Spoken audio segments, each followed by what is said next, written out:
It's time now to check your money with America's money maven, Vicki Brackens. Vicki Brackens is the president of Brackens Financial Solutions Network, LLC, and the registered representative of LPL Financial, member SIPC. Vicki, good Hi, morning. George. Good morning. Good morning. Are you still eating cake? I'm supposed to be on a plan and you're not supposed to tell my secret. Yeah, I'm still eating sweets. Yes, I am. I Listen, still got lots of cake left. I'm sorry, because I know JT's going to call you as soon as he hears this. Okay, that you're still Okay, eating cake. listen, All right. I deserve it though. I deserve it though. I turned another turn around the sun. Yes, you did. Well, listen, as we said last week, we were going to make sure in celebration and in honor of your 62nd birthday So that how we do this? we're going to spend some time, okay, actually talking about one of the milestones that's associated with turning 62, which is the issue concerning Social Security. But I want to look at it a little differently because I think we have to focus on some of the underlying lessons that are part of reaching this milestone on a financial basis. You have heard, I'm sure, that 62 is the first year that you are eligible in order to file your Social Security, correct? Correct. All I right. heard that. I heard that. You've heard that, okay? But here's the thing that I want to emphasize first. Eligible does not mean optimal. There are two different words. And when we're looking at our long-term finances, we need to understand the impact and the value of series of payments and lump sum cash distributions. So George, what would you do? How would you feel if I said to you, you know what?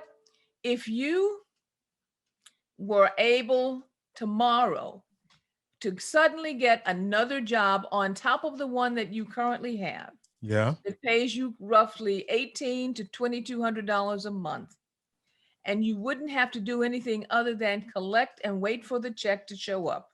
Would that make you happy? Yeah, sure. Of course it would make you happy. But would you be happier if I said if you waited 24 months, we could increase that by 24 to 25%? Would you be happy about that? I'd be happy about that too. And would you be even happier if I said if you waited 4 years, you could increase that by almost 45%? How would you feel? I would feel great. That would be a nice return, 45% more. Yes. Exactly. A nice return. Yes. So here's my point.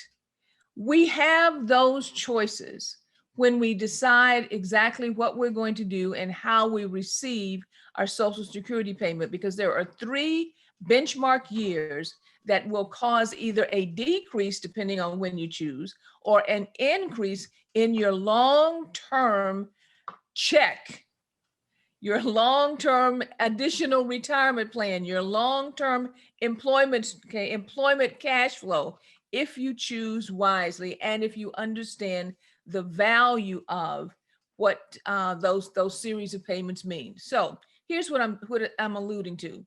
There are 3 key ages: 62, then there's a bracketed area, 65 to 67, and then 70, as far as you reaching your 62nd birthday, you reaching either 65 through 67, and I'll talk about that bracket, and 70, which will drive substantial difference in how much you receive on a long-term basis relative to the value of your Social Security.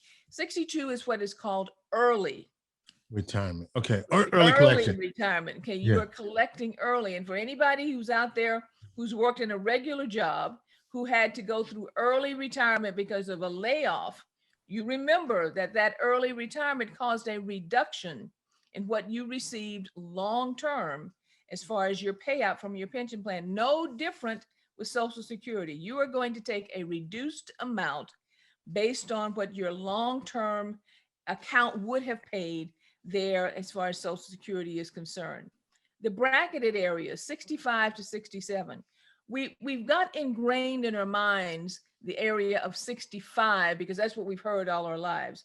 But depending on what your birthday is, you could actually have what's called full retirement. And it's important that definition means that you're fully eligible and fully optimized at this point in time, your Social Security benefit. between the ages of 65 and 67. So look up your birthday. This is your homework.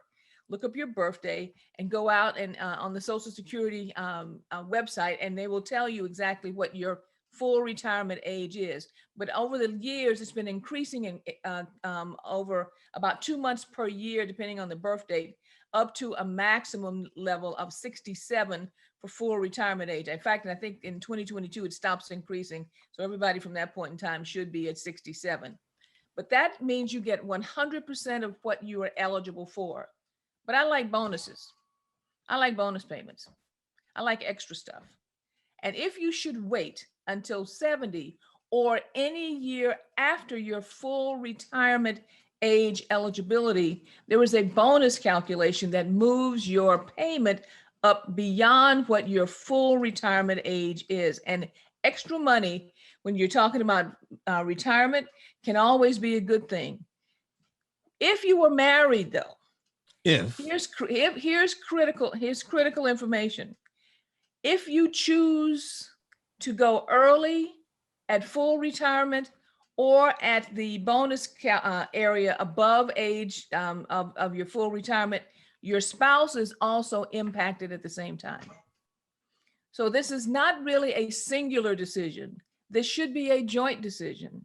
And there are lots of calculations that you have to go through in order to make sure that you're optimizing. As I said before, eligibility does not mean optimal, that you're optimizing what's available for you for your Social Security benefits.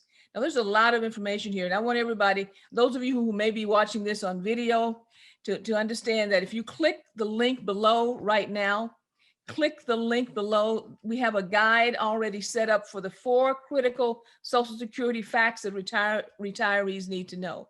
We're going to also post that link after there on the Inspiration for the Nation website, so you can get this guide. It's an ebook. It's packed full of information. It has all the areas that you should consider. And in fact, I'm encouraging everybody, click that link below, because next week, if you have any type of questions, you should, after you read this, you can go ahead and reach out to us and we'll answer those questions at this point in time. While you're clicking that link below, it's a good time also to hover over the B and subscribe, because we do all kinds of things through the subscription service to make sure that you have additional information above and beyond what we may cover here on the show each week with America's Money Maven. All right, George, I want to breathe now, because you tell me I always breathe, Vicki, because you start pumping that stuff out. So I'm going to breathe here and say to everyone, thank you very much for all of the questions that have come in so far. By clicking the link below, we're really looking forward to some additional questions next week. And if you have any questions during the week, you can reach out to us at info@brackensfsn.com. That's info@brackensfsn.com, or area code 315-930-4499. And George, our plate is full. All right, Vicki Brackens is America's Money Maven. Vicki Brackens is the president of Brackens Financial Solutions Network, LLC, and a registered representative of LPL Financial, member SIPC.